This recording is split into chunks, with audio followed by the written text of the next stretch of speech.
Okay, 6 o'clock, I'm going to call the Village of Blair's board meeting to order.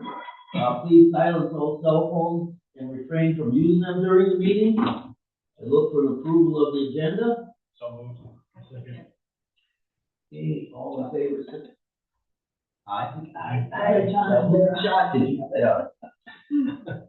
Okay, we're gonna do that quick again. All in favor, say aye. Aye. Opposed, motion carried. Okay, excuse me, item 3, public appearances and citizen comments on items not listed on this agenda. Items will not be debated or acted upon at this meeting, but will be referred to the proper staff or committee if action is required. And please keep your comments to 3 minutes or less. And I see there's 3 here that would like to speak. First one is Kenny. You want to speak? Now's your time. Or you want Goff to speak? All right, Goff. Okay. You're on, Goff.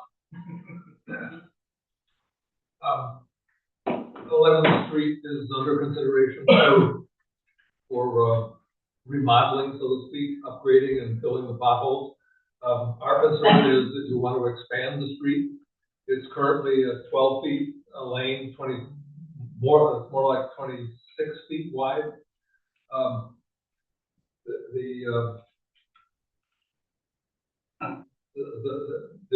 The wider the street, the faster people go, the more risk there is of accidents.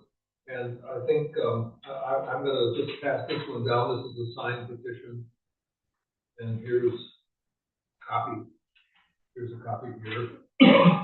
All of our residents have signed on. Let me just keep this one for now. The Second Street obviously is the main north-south street. Lots of traffic on that with the school at one end. So in the morning, we've got a pretty much steady flow of children walking if the weather is decent, and driving all over the place. During the day, a lot of the utility vehicles that are in town, repairs and things like that, use that street. 11th is an exit from Highway 69. So you get coming around 11th, up 11th, you come onto our street, and the street drops in size to 25 feet from probably 35 feet, something like that, wide below us. And your plan with the remodeling is to widen ours so that it's the same width going into Second. But I think all that does is increase the probability of accidents.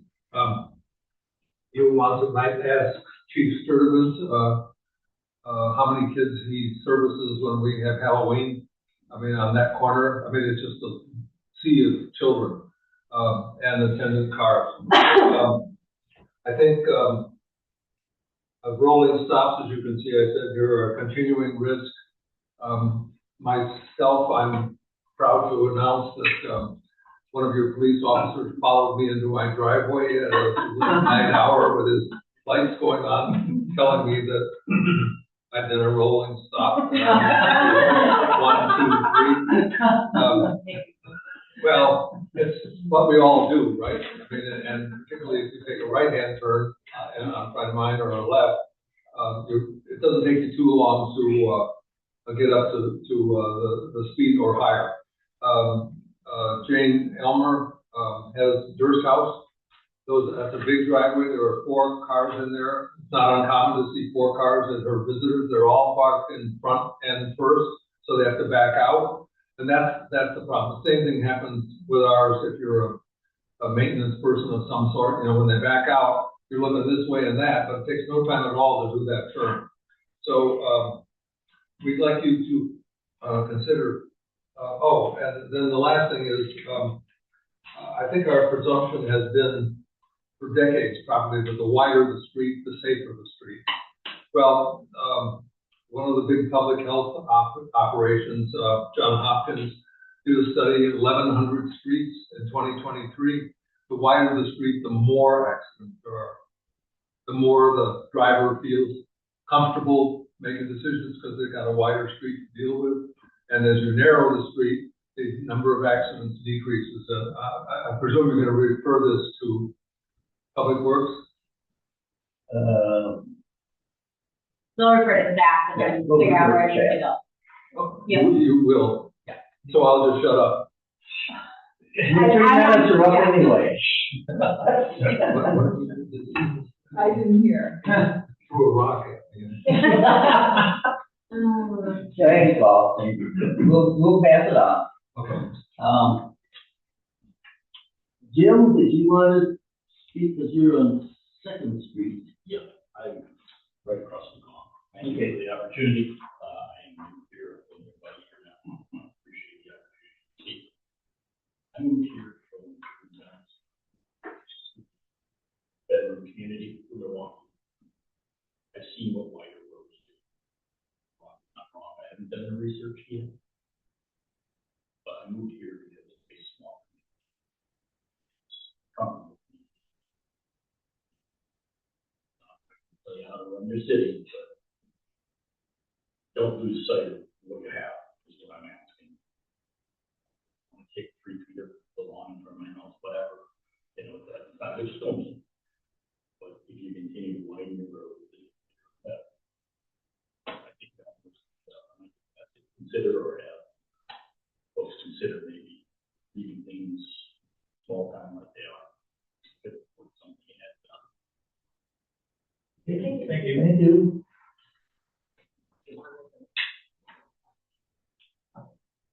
Did you still want to speak, Kenny, after golf, or? Go ahead. Get it. We've got some questions, Jim and I and several others, about the sidewalks. We've been told that we have to replace sidewalks when we actually don't have to. We've been told that they're off a certain way when they're not off a certain way. We rectified ours. She came out. But when I tried to explain to the guy on the phone, it was just, well, that's just too bad. Because the city had made me replace it when they did First Street. And now I was told that I had to do it again. And it's perfectly fine. So I had to threaten them with a lawyer, and she came out with this guy, I don't know what his name is, but anyway, it was rectified. But some of these others, they have problems according to him. I don't know, but anyway, when there isn't a problem. And all these sidewalks are like brand new. I mean, they're brand new. And they're all in good shape. And they're telling us that we have to rip them out, and I don't understand. And then, evidently the contractor who was supposed to do the job, I have a great concern about it. $1 million under bid, and they don't do road construction. So we just have a lot of concerns. So, Thank you. Thank you.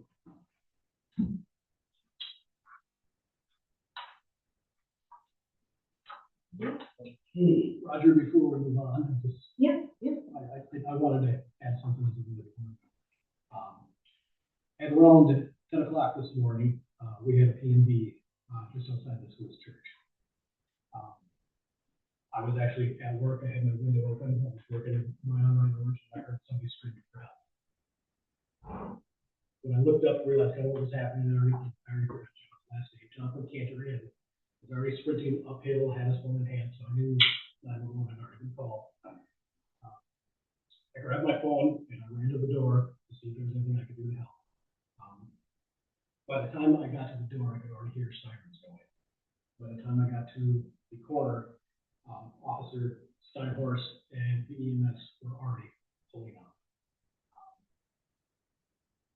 What I witnessed between our police department, our EMS, and our fire department was absolutely astounding this morning. The rapidness, the cohesion, the seriousness of the situation. It is my understanding that when they got there, there was no pulse. Had they not, this was a situation where it wasn't just minutes, it was literally seconds deciding whether this man who we actually all know was going to live.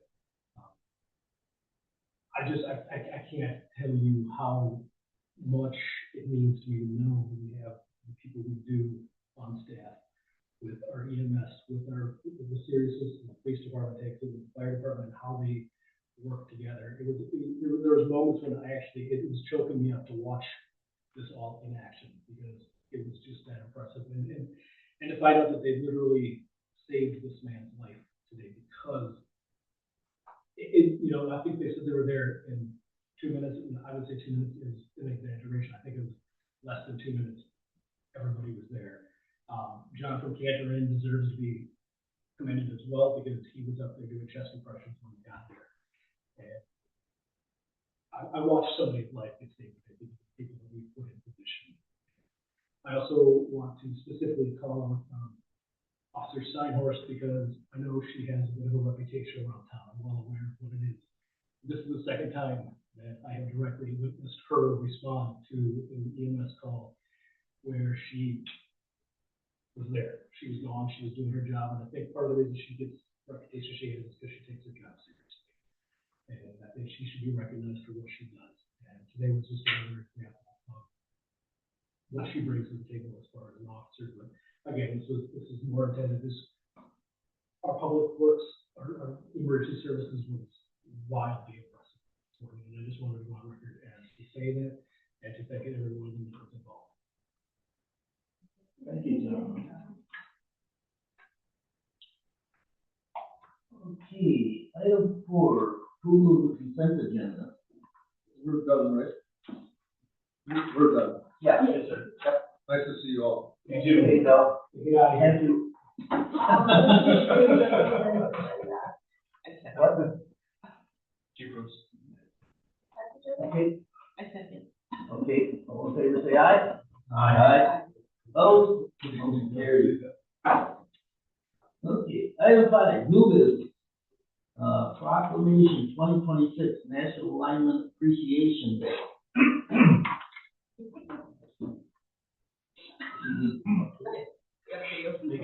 Pat, why don't you just come up here, please? Yeah, so they can see on camera. $1 million. Right here, we're all.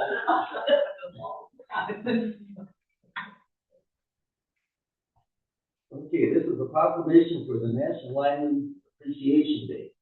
Whereas linemen play a vital role in the community, working in harsh weather and sometimes hazardous conditions to keep electricity flowing year-round and to restore power immediately during an outage. In honor of National Lineman Appreciation Day on April 18, 2026, the Village of New Glarus and New Glarus Utilities joins utility companies across the nation in recognizing the efforts of men and women who risk their lives daily to keep electricity flowing in our nation's homes and business.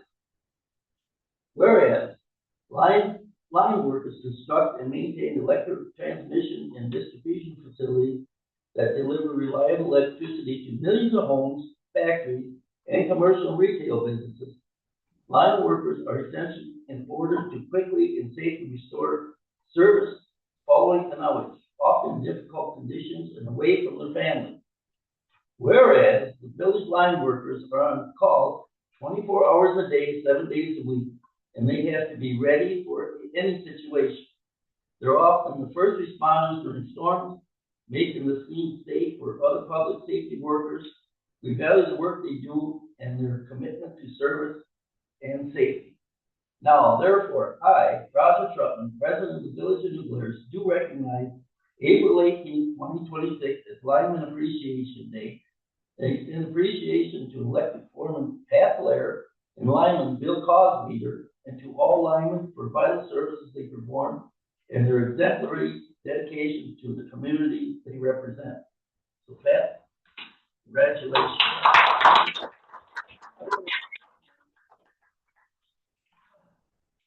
And I thought of you last night when they said Waukesha had so much power out. Yeah. And the weather we were having, and linemen trying to be out in that weather and fixing the power. You got a good system. Thanks, Pat. Thank you. Okay. Next one is proclamation for 2026 Arbor Day.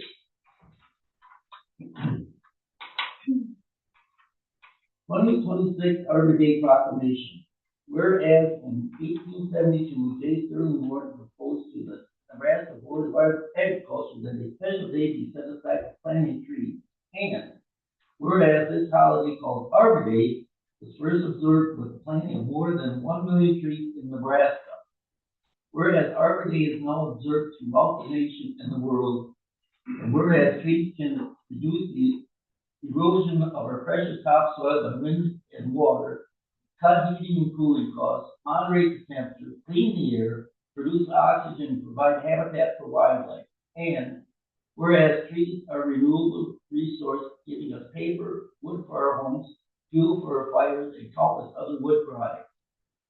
And whereas trees are a source of joy and spiritual renewal. Whereas the Village of New Glarus has been recognized as Tree City USA by the National Arbor Day Foundation and desires to continue its tree planting ways. Now therefore, Roger Trump, President of the Village of New Glarus, does hereby proclaim April 24th, 2026 as Arbor Day, and May 1st, 2026 as the planting day for the village, and urges all citizens to support efforts to care for our trees and woodlands and to support our community forestry programs. And further, we urge all citizens to plant trees to gladden the hearts and promote the well-being of present and future generations. Dated this 15th day of May 2026. Oh, I'm sorry, correction. 15th day of April. What did I say? Oh, Here. do I need to sign this one?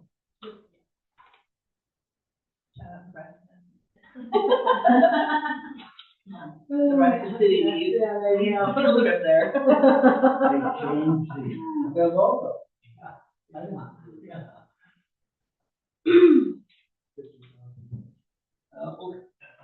Okay, item C, consideration special food truck permit application.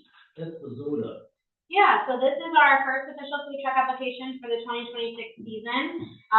This is a Mexican cuisine food truck, and you may remember the name because they did apply late in the season last year, and we did deny their application just because it was late in the season and we already had the same cuisine offer. So they have reapplied again. Chief Sturdivant and staff have reviewed and recommended approval, and as I said, a copy of the application is included in the packet. And you'll note too that they really are flexible on the days. They did put days that they prefer, but really want to be accommodating to what the village board wants them to be here, so. So if we approve this, you want us to tell you the day as well? Yes, that would be great. And obviously they put 4th Avenue by Village Park, which is where our food truck has historically been hosted, but if the board did not want that, you have to note that in your motion. I think Fourth Avenue is a perfect place for that, personally.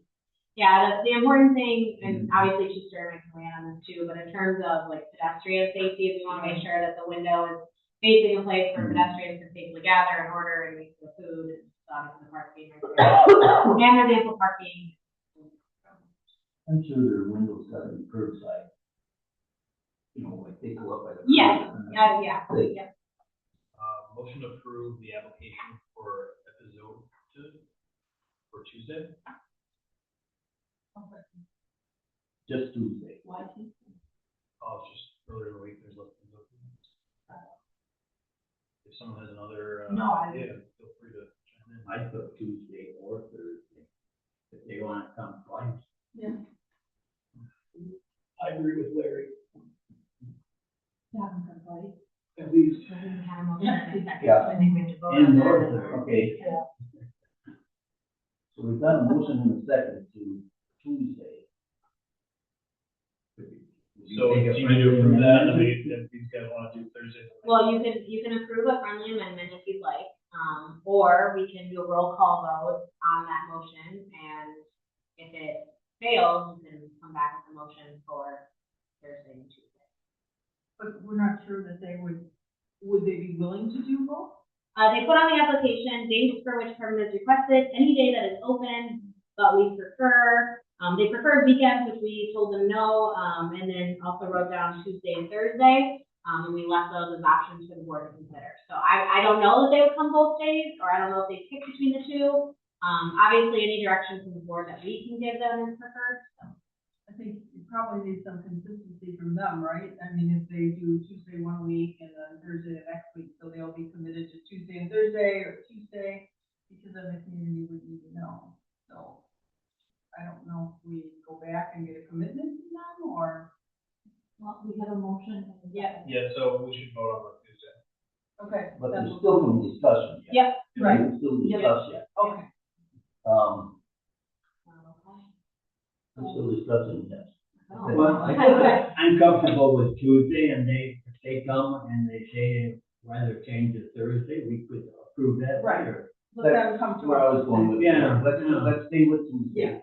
Yeah. Let them come to us. If, even if they, at some point come and say, well, we want your Tuesday and Thursday, we could revisit it. Sure. Okay. Do we make that known to them that that's an option, right? Yeah, I mean, I think the clerk's office can let them know that if you would like to change, the board approved Tuesday, and if you would like to change that in the future or add an additional day, you just have to let us know, and we have to take it back to the board for approval. And it would be Thursday. Yeah. Okay. But staff would not make that call, we would be bringing it back to the board for approval. Okay. With that being said, so we're voting on Tuesday. All in favor, say aye. Aye. Opposed? Motion carried. Okay. Item D, consideration discussion, R 2612, appointing parks and public workers summer limited term employees, page 28. Yeah, so this is the annual resolution we do to appoint our parks and public works and LCEs. I'm happy to report that the same 3 employees that we had last summer are coming back this summer. So they're all 3 familiar faces, Owen, Mike, and Thomas, coming back in the same positions that they were in last year as well. Public Works Director McNett is here if you have any questions. But overall, we had a really positive experience with all of them, no complaints. We're excited to have them back. Good to go? Yeah. Good, yeah. Okay, good. I move to approve those 3. Yeah, you want Resolution to? 2612. Second? Okay, all in favor, say aye. Aye. Opposed? Motion carried.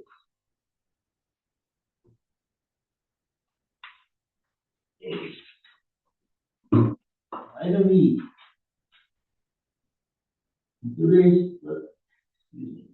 Consideration such petition for curb and gutter replacement at 300 Third Avenue. An R 2613 resolution of the village board of the village of New Blair, Green County, Wisconsin, pursuant to section 66.0703 of the Wisconsin statute relating to special assessments and charges. 300 Third Avenue, that's 29. Yeah, so this one is a little bit unique, because you guys probably have not seen something like this come before you before, but our village ordinance says that any resident that would like their curb and gutter to be replaced has to petition the village board for approval, and then is responsible for the cost of replacement. The village is responsible for hiring the contractor for work. So I attached in your packet the ordinance that spells this out. I attached the petition from the resident as well. We gave him 2 options. One to fix the smaller area, one to fix the larger area. He chose the larger area. So the resolution would memorialize the special assessment charge. It would be handled like any other street project. One thing I want to point out on the agenda, it said 66.0703. There was a typo there. It should be 0701. Minor, but wanted to point that out. But approval of the resolution would approve this petition and allow the village to move forward with getting that work done and getting the special assessment in order. And the piece of gutter is on 3rd Street. Whenever I walk downtown, I walk on that piece of street. And yeah, his gutter is beat up and crumbling pieces, so they're gonna just replace what's there, So, yeah. Okay. Yeah. which is on 3rd Street. Yeah, it's what Larry's alluding to is the curb itself is on Third Street, but the residence address is on Third 300. Avenue. So that's the confusing part, so, we have to get that. But it doesn't need to be replaced, I can see why. It's all, it's not. Move to approve the petition for curb and gutter replacement at 200 Third Avenue. And, our 2613 resolution of the village board, section 56.0701. Statutes relating to special Okay. All in favor, say aye. Aye. Opposed? Motion carries. Okay, item F. Consideration discussion ordinance 26-02 to amend section 93-1A2, alcohol beverages, public consumption, and open containers, page 34 of the packet. Yeah, so this is also another unique one. This is a current ordinance, that we discovered in a review of, state for special events and what our establishments are allowed to do under state statute. I think it's really important to remember that a lot of the alcohol law is decided by state statute. It is not a village law, it is not a county law, it is state statute. And while the village and city can make that law more prohibitive, we cannot make it less. So this ordinance is very old. I mean, let me rephrase that. This ordinance was put into play in the early 2000s. We reviewed it. It does not correlate with the current state statute, so repealing this ordinance would put us back in line with state statute. Attorney Morgan reviewed, recommends approval, as well as staff and Chief Sheridan is aware. And what does it actually do? The ordinance that we're proposing tonight. Yeah, the change, what does it change? Yeah, so, it would take out the portion of the ordinance that is not conducive with state law right now. Which is, what, Yeah, so what's it say? there's a section, in there, it's a subsection of the ordinance that says that establishments on First Street between Sixth Avenue and Fifth Avenue can let their patrons take alcohol out of their establishment in a plastic cup during special events. If you're familiar with state alcohol law, which I know not a lot of people are, but Amy and I are very familiar, that is very much against state law. You have to define a premise when you hold an annual alcohol license, and that premise does not change during special events or any event. So that premise stays as defined, and the law does not allow you to let your patrons leave or come into your establishment. So if they're served it under a tent outside, Correct. that's okay, but they can't bring it from inside to outside? Correct, because Okay. a lot of our events have temporary alcohol permits, and the open impact area during those events is specifically for the temporary alcohol permit. Okay. It is not for annual licenses. So, something to point out, you cannot take a drink from inside of a bar and walk around town, no matter where the bar is, anywhere. You also, the bars don't want you taking drinks from the tent. and walking to the bar. Right. So take your alcohol and drink it where you get it from, and everybody's fine. Yeah. No. So this just really is cleaning up our ordinance to adhere to state law, really, and to create less confusion around that. And the bars have been communicated with. Yeah, Chief, is it accurate that you and the Most, chief yeah, director? there's some that just still their hours, they weren't open, so I'd say half of them are, we still got half to do. Yeah. So we're open there. Yeah, so we'll ensure before festival season kicks off that this is all aware, but I really want to cement the fact that this law is not new in terms of the state statute. This has been the state statute for quite some time. So there's no change there. It's really just cleaning up our local ordinance. And most of the businesses, the ones we've already done. Yeah. And we gave them signs to go by the door, bright neon. And they've all liked them. And we work hand in hand with the chamber on this as well as making sure we're aware. And when we sent out the, renewal for this year, this upcoming year too, we included that, a reminder that the premises will come, so it doesn't change. Okay, good. So I am clear on this. So if we have a festival and people are buying beer at the tent, they can still leave the tent, but just not carry it into another establishment. They can be in the open impact. They can't carry it anywhere. They can carry it in the open in-tax area of special events. So if the open in-tax area consists of First Street and Fifth Avenue, they can carry it anywhere within there as long as they're not going into an establishment. They can't be going outside of that area. Doesn't matter if the establishment has an alcohol license or not. They have to be staying within that area. So what you're saying, Jeff, is if it's a business that does not sell alcohol, like Blumenblatt, they could They have an alcohol they license. could buy one under the tent and take it in there No, if it's Actually, they have a sign up. They have a liquor license, or a They have a beer class- and wine They license. have a Class A license. I'm happy to explain this anytime offline, anybody, but I think the basics of what we need to understand is when special events occur in town, there's an open in-tax area designated for that license. It usually includes streets and sidewalks in front of businesses. It never includes any brick and mortar businesses. So I think that's what's really important to remember. So again, wherever you buy the alcohol, that's what the alcohol is saying.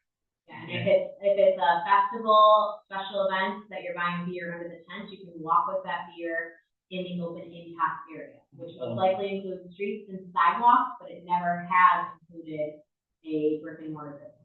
So the new library might be included, huh? Not the library itself, potentially the street and sidewalk in front. Well, then, You can't take alcohol. so they cannot take alcohol into the new library. No, Is that correct?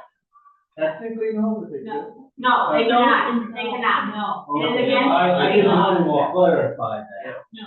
Okay. I'm not sure how the question, Larry. Yeah, where's the enforcement on? Yeah, so when Okay. we have special event permits turned in, the permit holder has to define the special event open in-tax area. They're required to post signs at all the boundaries. Our police department works with them to ensure that they do that and they have the rules set forth. So it is the responsibility of the license holder to make sure they're not allowing people to go outside of the boundary. Our police department is the enforcement for the village. We're also not naive to understand that when we have tens of thousands of people crammed in a one block radius, and not everybody follows the rules all the time, we understand that. Usually only has 6 stops. What our goal is with this ordinance change, is to kind of get back on track here, is to make sure that our local ordinance adheres with state statute, which is pretty important. Okay. So how did all those years with wine walks? Those were all, Wine walks are completely different. okay. Yeah, and wine walks are misleading because it's not, Yeah, but technically. that's really different. Yeah, that's another round. Wine, I mean, all those years of walking with wine. They're supposed to finish it Yeah. in the establishment. Right. Okay, motion to approve ordinance 2603. Second. Okay, all in favor, say aye. Aye. Opposed? Motion carries. That's way rougher than I thought. Yeah, check Larry's bag when he goes to the library. Amy, do you have an update for us? Well, you saw most of it. If you didn't notice when you walked in, the trailer's gone. This week we're supposed to start the landscaping and fencing, or rain. So that, otherwise, we have a moving schedule and that's open June 4th. Thank you, Amy. Okay, I believe public works and safety.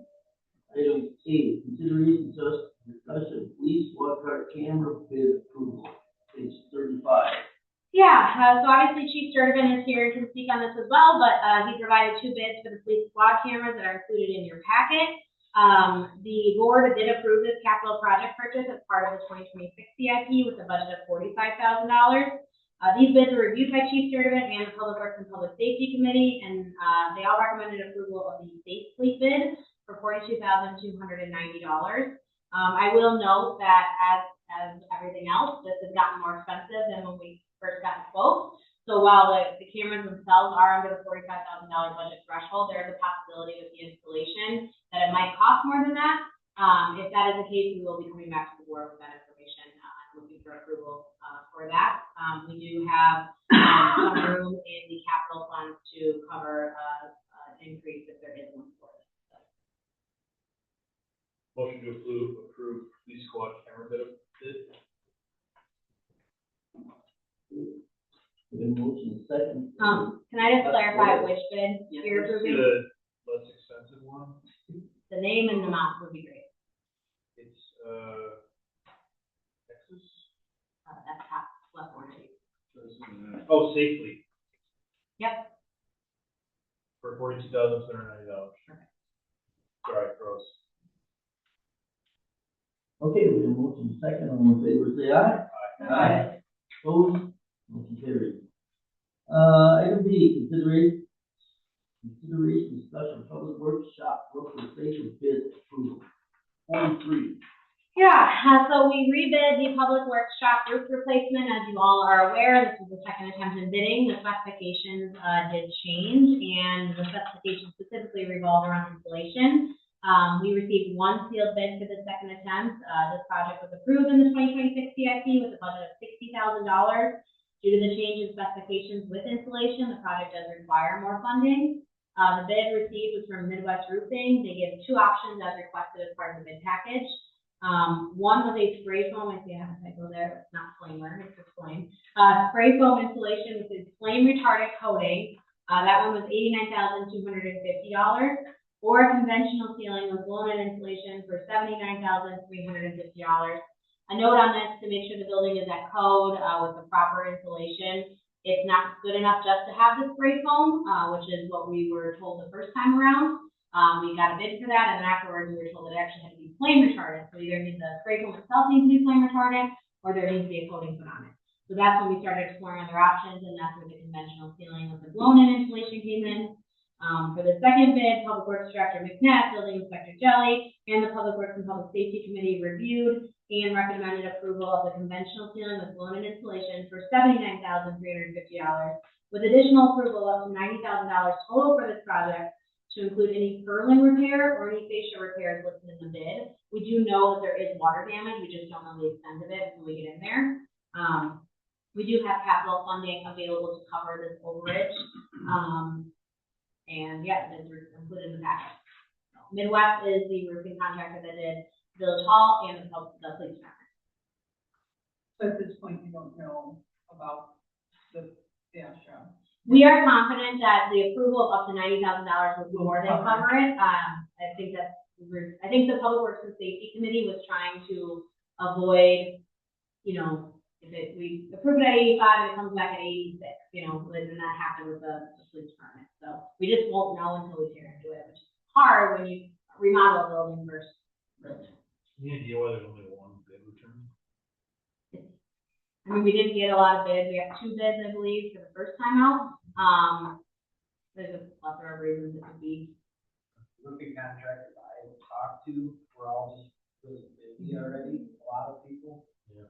A lot of people didn't get back to me. I tried to contact people just to get them to bid on it, and I didn't even hear back from some. The ones that I did just said they were already bid. If they could do it next year, they said maybe, but we just bid.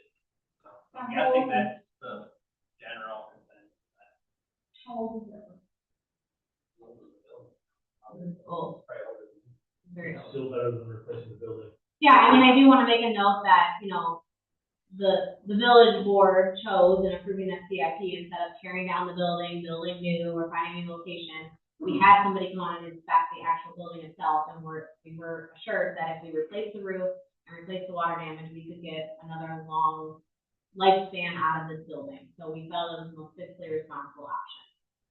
And it meets the needs of our public works crew for public works directors. Motion to approve the bid for $79,350 for Midwest Roofing Construction.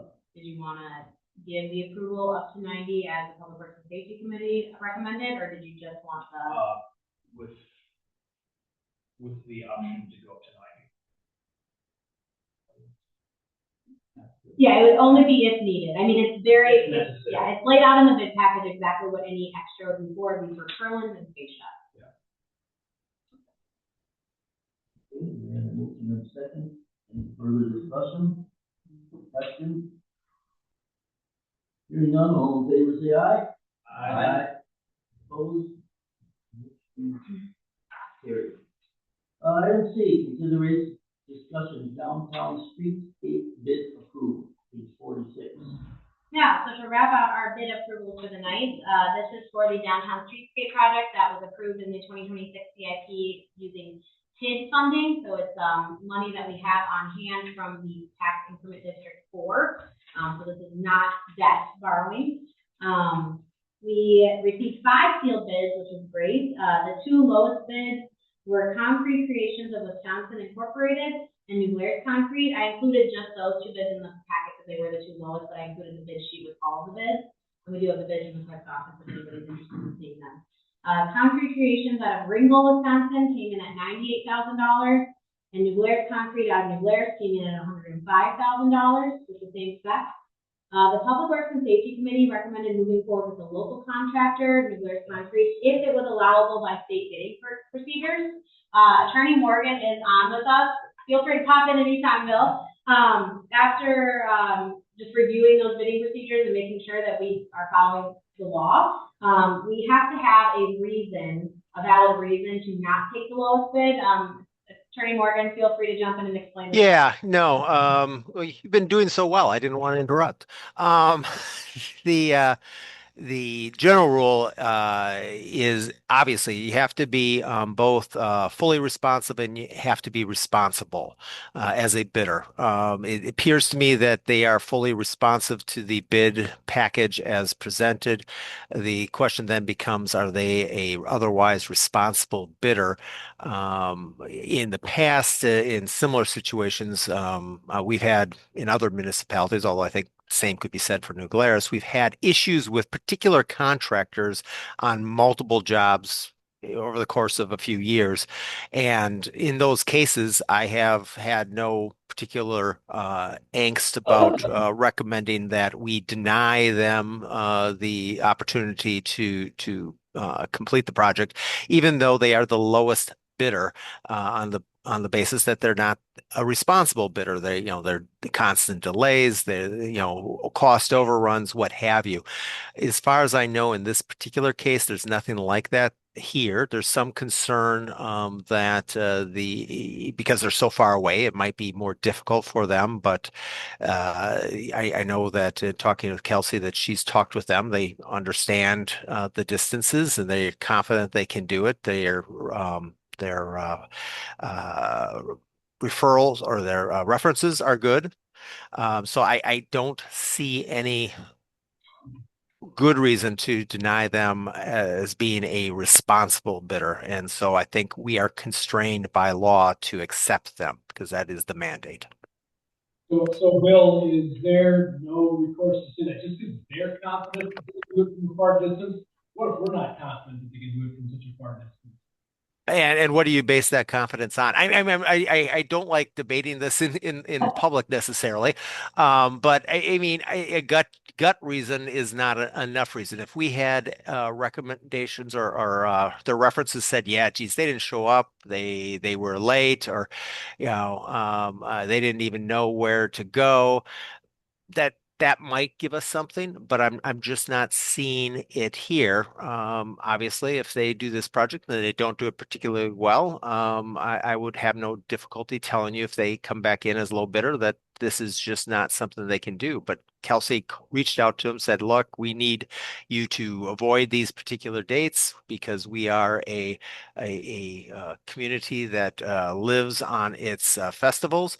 And they said, sure, not a problem. We can accommodate you on that. I understand the concern, but if we were challenged, I think we'd lose. And if we lost, we would be paying the contract for whoever we got, plus whatever their lost profit is. We wouldn't have to pay them the entire $90,000, of course, but say their profit margin is 20%. We might end up paying 18 grand. I just don't know what that is. I can't tell you with any certainty. Certainly not trying to debate you. I hate the fact. No.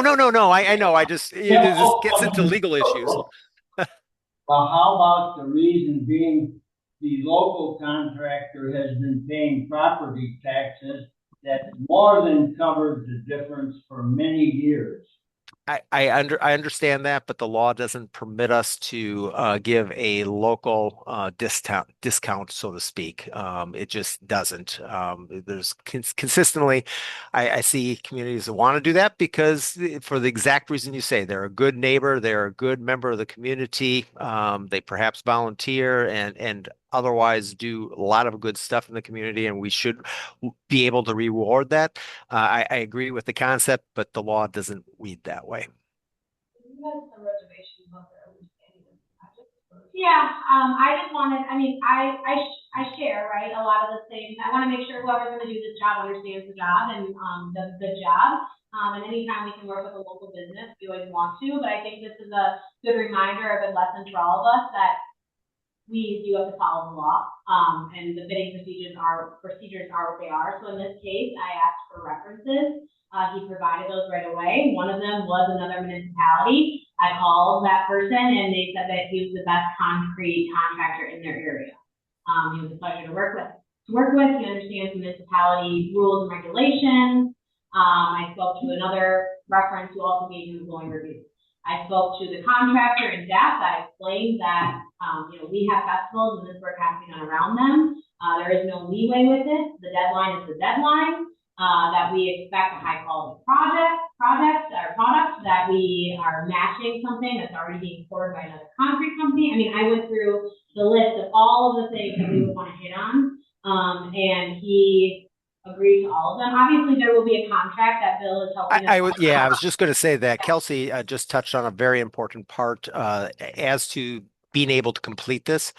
We can address that by putting in liquidated damages, penalty clauses, per day ones, and we've had to use those at times. And so if there are issues, we'll have a lever to pull. Hopefully we don't have to. But that can be addressed, and that's the other reason that the state legislators say no, you can't do this. It's got to be a level playing field. I don't like it. I think that's more than anything what I'm just trying to get at is just, Right. so we're all on record as, so the residents of the village know, preference would be to go with the local one if we could, but we simply just can't. And the village does follow a sealed bid process for all of our projects, that are over that threshold. This street project, everything, I mean, there's a very specific process we follow, and it's per state law. So, we are doing our best to give local business when we can, but in this case, it sounds like the answer is pretty clear.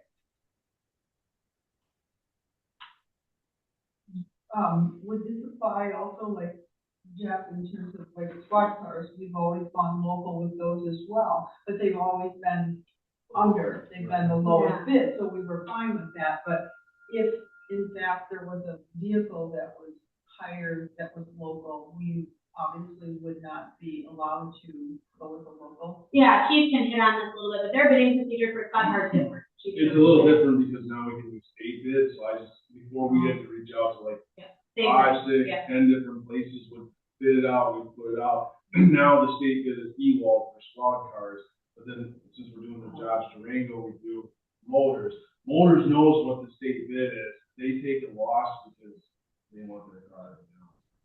Plus, I would note that you can buy services and items that's not subject to public works bidding laws, and so there is a distinction there.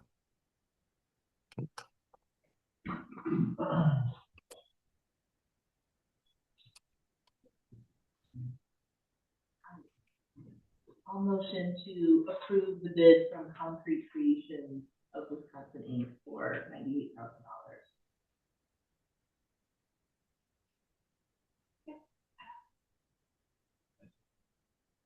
Okay. Is there any more discussion on this item? I do want the board to rest assured that the staff is very understanding of the board's direction of when we can use local business. We do use local business. I know that was a discussion point a couple years ago at a board meeting. So we do try our very best to use local businesses when we are allowed to by law. I don't like the law, so I'm going to abstain. Roll call. Yeah. I'm not sure that that's a valid reason to say. Attorney Morgan's here. I'm not gonna comment. I love when you're here, Attorney Morgan. I understand there's a caveat here, because if you were a local bidder and you knew that we had a practice of going with the local bidder, it would really sort of change the bid in a way. And so I understand that. I don't, we all. Right. well, yeah, I think we all get it, just it sucks. Yeah. So, For the record. Please give us some comment. Roll call vote. Roger. Aye. Peggy. Yes. Jesse. yes. John. Yes. Larry. Abstain. Sarah. Yes. Becca. Yes. Roger, you have a vote of 6 yeses. Okay. And one Carried. abstention. Extension. Okay. Shoot, we have to do that. Oh, that Okay. was very helpful. Thank you. Okay, President's report. Thanks to Ms. Kelsey over here, she got all the, vacancies filled, so, we're full on board with all our, way to go. Yeah, so I can just highlight, obviously all of the changes, and for those watching online or in the audience, this is posted on the village website. We will be updated tomorrow morning. But all the changes are bold and in green. We had a few new faces, we did some vacancies, to the design review committee. Michael Arnn is new to that committee. The other 3 are renewing terms. Plan commission, both Chris and Matthew are renewing terms. Historical preservation, we have 1 new face, Andy is new, otherwise Becca, Justin, and John are all renewing terms. Becca was a little odd because she was on this committee prior to being a board member, so that's why her and John are both renewing at the same time. Rob is also new. Yeah, but he was approved at a previous meeting, so he's not up for approval, yep. Library board, both Shelley and Daniel are renewing their terms.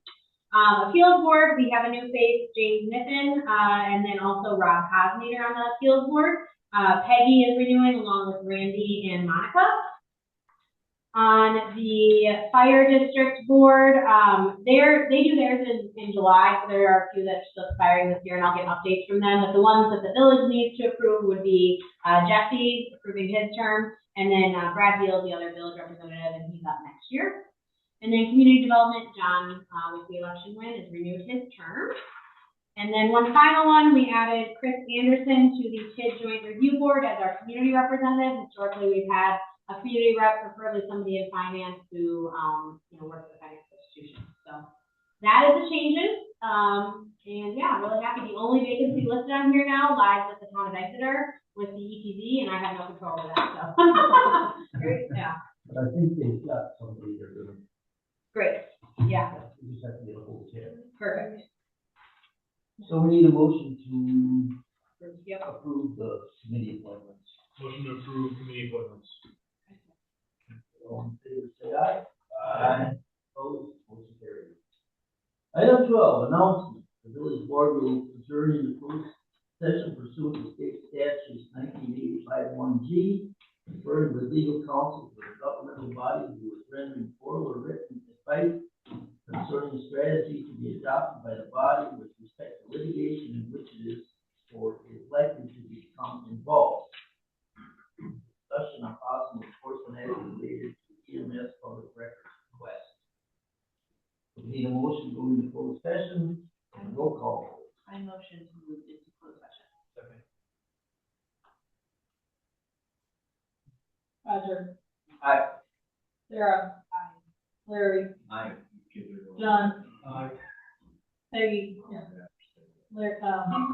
Jesse. Aye. Becca. Aye. 7-0 for roll call. Thanks, and, Yeah. you want to flip our Now I sign gotta up? flip our sign up. I'm going to stop recording here.